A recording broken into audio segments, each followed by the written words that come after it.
Hey, what's going on, guys? Welcome back to Wired Gaming. How is everybody doing? So, oh, oh, oh, ah, the update is here on PC only at the moment. It will be coming to consoles a bit later on. So, we have got apparel crafting station and the recycling station, and something that was quite unexpected. I wasn't expecting this at all. A whole new inventory system. It's all done by weight now instead of slots, which is quite cool. And then you've got all your separate slots up there for different things. We'll have a look a bit more deeper into that a bit later on. My plan for today is just to go through the patch notes and what it all is. Then we'll have a little bit of a look at these two guys. But on this area, they've made a few changes. There's been some tweaks. There's some new bits. So on Wednesday, when the usual Generation Zero video comes out, we will have a nice chunk playthrough on there and finding all the new locations and also finding these schematics, which is what you need to craft your apparel bits, which is quite cool, I think. Also, over the coming weeks, what we'll have is separate videos on how to get these schematics, where you can get them, who you can get them from. Just going to try and understand it a little bit first. Obviously, figure out myself, really. But I'm quite excited. This is awesome. You can probably tell that I'm very excited. Very excited. There's so much to do. It's going to be amazing. I'm going to craft shit. I'm going to break shit. And we're going to blow shit up. It's going to be a fun next few videos, I'll tell you that. So yeah, make sure you subscribe for that. And what we'll do now is just talk about the patch notes, what's actually coming, and what you've got if you've already got it. There's quite a lot to go through, so that's why we're just separating it. We're just going through the little bits now. And then we'll have a full-on playthrough on Wednesday and have a nice in-depth look at things.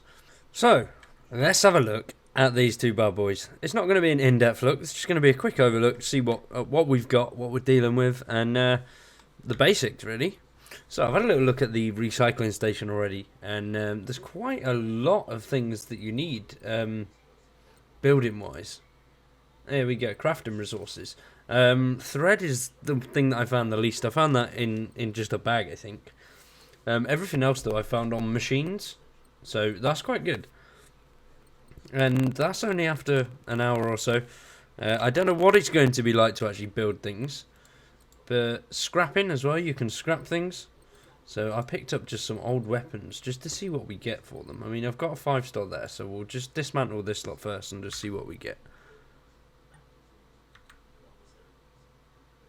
So, is that what we got, is it? Okay.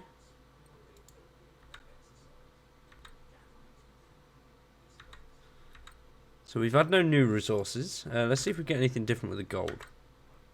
No, we just got a nicer chunk there, I would say.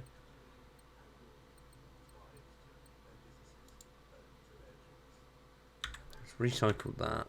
Oh, we got rubber from that one. That's cool. We like a bit of rubber. Just rubber from that. That's... what about that? Just rubber. So, we didn't really get all too much from those weapons. I'm not too fussed. This was just a quick little look at what we can get. Obviously, as well, another new thing with these two is the new menu and loadout system, which is really good. It's done by weight now. So, on your box, your storage box, you've now got 200 weight on there, and you've got 80 on this.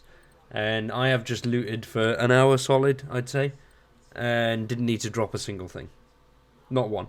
And I got to 78, I think, and I started on 59. So, I like the weight system. I feel like you can now pick anything up that you want or need, just even if you're just going to dismantle it later. It's definitely worth just looting everything now, I think. And that's what I like about games like this. I love the crafting element where you can just loot everything that you want, and then at the end of it you can go through, sort everything out and see what you've got, and then that's just a lot of stuff to craft, and it's just more fun to kill the time, you know, rather than beforehand you were just running around and looking for enemies, shooting enemies. That was pretty much it. And obviously there's no schematics available at the moment. I haven't got any. You do get them throughout the world, and you use these to basically add effects onto your items. So, you know, things like this, visibility reduction, and just other bits like that. So it isn't full crafting like we wanted, but it's still wicked. It's really good. There's some other bits coming as well, but I'll go over that in the patch notes. It's not here yet. But yeah, I'm really excited. I can't wait to actually get stuck in. And like I said, on Wednesday, we're going to have a proper go through, look at some of the new locations that are in. Obviously, in this next part is just me chatting about the new update. And you'll see a few new locations and a few new things. So that's going to be quite good. So just keep your eyes out for that. And then, yeah, on Wednesday, we'll do a proper little playthrough, find all the new areas in the main region, and just see what we find, really. I'm looking forward to just having a nice little look. But let's crack on, go through the patch notes. This is the fun part. So for the patch notes, it starts off lovely and elegant. It's beautiful. Happy anniversary. It's been a year since our journey on Generation 0 began. We're so happy that you're here with us for this milestone. The major update brings with it some brand new features that we based off of a variety of player feedback that appeared since launch. Launch? I've got food on the mind, I'm hungry. In fact, like many of the features that get suggested from you all, we also had our own ideas for how we wanted to improve the game. And the great part is, many of them overlapped or worked beautifully together, creating impactful changes. So what did we add for our anniversary? Well, crafting, as you've just seen. Wicked, man. I'm buzzing just to get out there and go for a proper loot. But we'll save that for Wednesday. We'll make it a longer video where we're just running around blowing shit up, and it'll be quite fun. We'll have a little chat about all the new things that I've come across, and yeah. Something that we've been wanting to add on for a while, and something that many players felt would be an improvement, is the ability to craft items. With this update, we're taking our first steps into allowing you to craft things within the world. As this is only the beginning, we're starting small, but we'll continue to add elements to this feature as time goes on. So let us know what you'd like to see. Now, there's so much I'd like to see, but that is definitely for another video. Specifically in this update, we're introducing the first iteration of the crafting system, adding bonus stats to any of your apparel. You can apply a bonus to your favourite outfit so you can both be stylish and combat ready.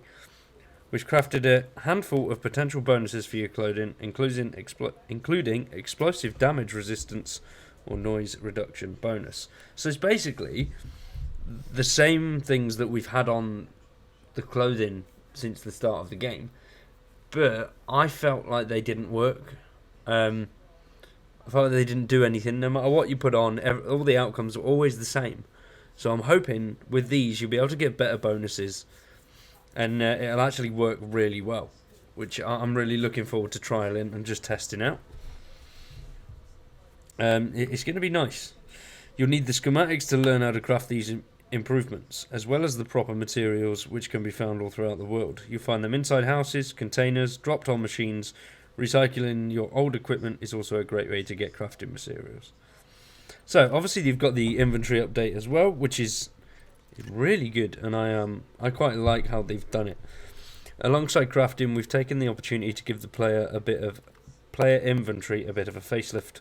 There was a lot of feedback around this one in various forms, and something we spent a bit of time thinking about how to approach. In the end, we looked for something that would be more convenient to use, easier to understand, and less technically complicated. Something that we think people will be used to and appreciate. And I personally think this new inventory system is much more complicated than the old one. Especially when you're in your plunderer, because when you're going across the subcategories, your plunderer does the same thing, and I don't know if that's meant to happen or not, but I find it quite annoying. It's like I want to look at my ammo in one and my guns in another, if you know what I mean. Just so I can compare what I've got for what. But yeah, anyway, yeah. Going forward, players will now have lists of items in categories, and your inventory will only be limited by item weight, no longer by number of items. Additionally, we've done away with the stock limitations, so you can more easily manage all of the items you have. Just like with crafting, this is new to you all, and we're very open to your feedback about how it's working. So I reckon a lot of people are going to have a lot of feedback. I mean, if you've played it so far, let me know what you think down in the comments. Yeah, I'll definitely be on that, chatting away for that. I'm really buzzing to see what people think about the update. Continued world revamp, and like I said, you will see a few bits of the new world in this video, and it's really good. I like the new world that they've brought in. I think it's it doesn't feel as just desolate and so empty anymore. Whereas before you could run through a giant field and you were there just to kill once you've searched everything anyway, you're there to kill those machines. But now there's something to stop and take in and look at again, which I find really nice and will definitely keep the replayability up. As part of our ongoing work to make the world feel more alive, we've taken another pass at the beginning archipelago region and given it quite the significant update. You'll see more named locations, more interesting world scenes, and more variety in the houses. This is just the start of how we want to continue to revamp parts of the world to make each region feel more distinct and play into a larger narrative. Something that we hope pulls you into the experience even more and excites you to keep exploring. Damn right it does. Hell yes. New shit is great. New shit is absolutely amazing. I can't wait to get out there and find some new named locations. I'm buzzing for that. Also, well, I didn't actually know until reading the patch notes earlier on, is the difficulty. I didn't know that was coming. They've added difficulty options. We know there are plenty of different types of players out there, and we want to make sure we give our players options when it comes to their experience with Generation Zero. Since not everyone plays games for the same reasons or in the same way, we decided to give players the option to choose the level of difficulty they want to face in the game. Some players like to play for the challenge of overcoming odds that are stacked against them, but other players prefer to explore the world we've built and experience it without combat getting in the way of the journey. So with that in mind, we've created... Oh, sorry. So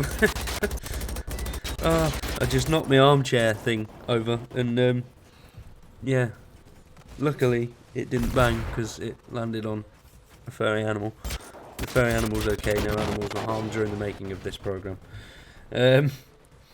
With that in mind, we created option around not only to add difficulty level, but also if you want the difficulty scale, if more players join your game, we feel that more options make for a better experience for you, whether you're going it alone with friends. So from today you'll see 3 difficulty options for you to choose from. Skirmish difficulty being the equivalent to the game's status prior to this update. The other 2 difficulties either increase the combat challenge or allow for more focus on story over combat. Let us know how they feel. I'm pretty sure I'm on adventure. I don't know whether it changes it for you, but I'm pretty sure. And this is the big part that has not been seen yet, and we will see a little bit more, as they say, on the 26th of March. So. Oh. This is the bit I'm excited for. As you can imagine, with any anniversary, there's a celebration. Ow! And as you can guess, we want to celebrate with you all in Generation Zero. You'll see and hear more from us in the days leading up to our anniversary day, March the 26th. See, I thought it was the 27th. So no sneak peeks at this time. Stay tuned to our Twitter, Facebook and forums to make sure you find out what's coming. Note that the up-and-coming update also contains smaller bug fix lists, as this was a major feature update for us. Most of the time was spent implementing those features, but we did find the time to jump on most important issues. That said, with any new features there are always sometimes things we don't catch with our testing. So if you see anything not working properly, let us know so we can sort it out. And the community are quite good with that, and they let people know, which is amazing. And lastly, something really nice. Thank you. We couldn't have done all this without your support and feedback. We hope you continue to enjoy your time in Generation Zero as much as we enjoy improving experiences alongside you. Here's to a great continuation of 2020. And finally, people will get the update on consoles by the 26th at the latest, so you don't have to worry about that. It will come before the anniversary, so you won't miss out on anything. But for today, thanks for watching. I hope you've enjoyed, and we'll see you again on Wednesday with some more Generation Zero. Peace!